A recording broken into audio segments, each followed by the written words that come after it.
দেখুন কত সুন্দর লাগছে। আপনারা কিন্তু অবশ্যই ট্রাই করে দেখবেন।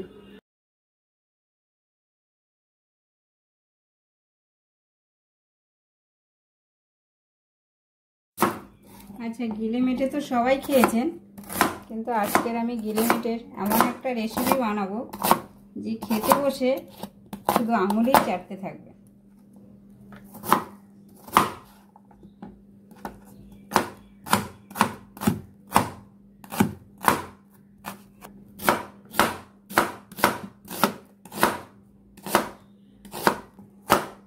পেঁয়াজগুলো আমি কেটে নিলাম।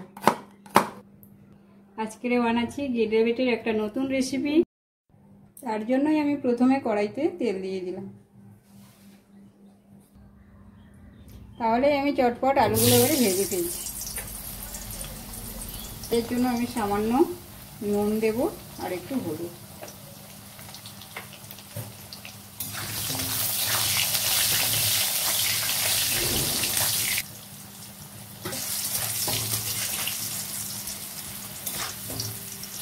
ওগুলো লাল লাল হয়ে গেছে, এবারে আমি তুলে নিচ্ছি।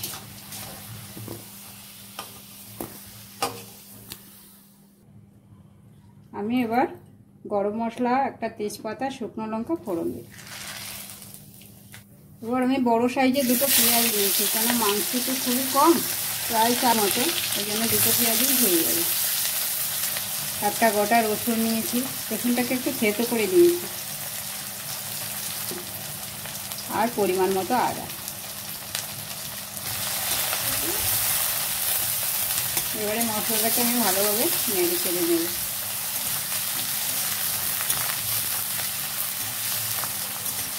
এবার আমি পরপর মশলাগুলো অ্যাড করব। প্রথমেই আমি 1.5 চামচ লবণ দেবো, যেহেতু মাংসটা আমার 400 গ্রামের মতো, 1.5 চামচ লবণ লাগবে। হলুদ লাগবে 1 চামচ, ও আমি 1 চামচ দিলাম, কিন্তু যে যেরকম ঝাল খাবে সেরকম দিতে পারেন। গুঁড়ো 1 চামচ। এবারে মশলাটাকে ভালো করে আমি কষিয়ে নেব।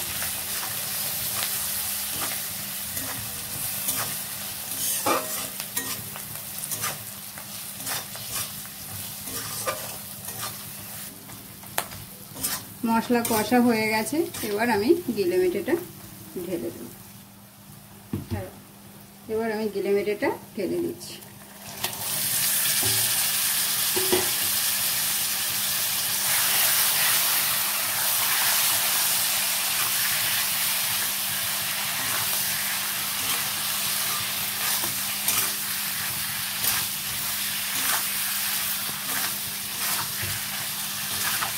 দেখুন কত সুন্দর কালার হয়েছে।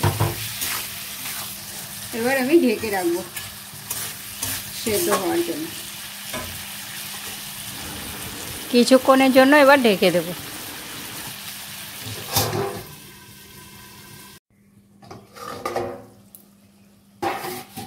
ঢাকাটাকে খুলে নিলাম, এবার আলুগুলো মেশাবো।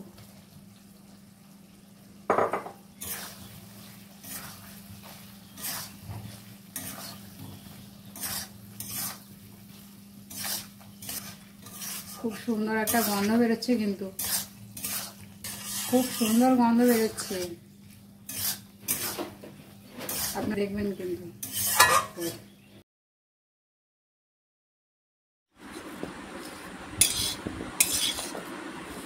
প্রায় হয়ে এসেছে, আর একটু ভালো করে কষিয়ে নেব।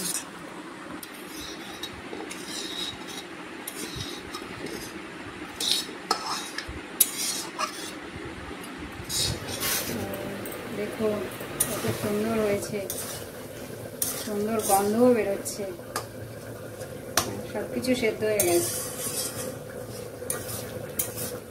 এবার আমি নামিয়ে নেব।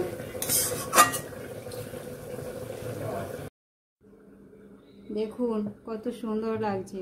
আপনারা কিন্তু অবশ্যই ট্রাই করে দেখবেন, আর জানাবেন কেমন হয়েছে কমেন্ট করে। লাইক আর শেয়ার করতে কিন্তু একদম ভুলবেন না।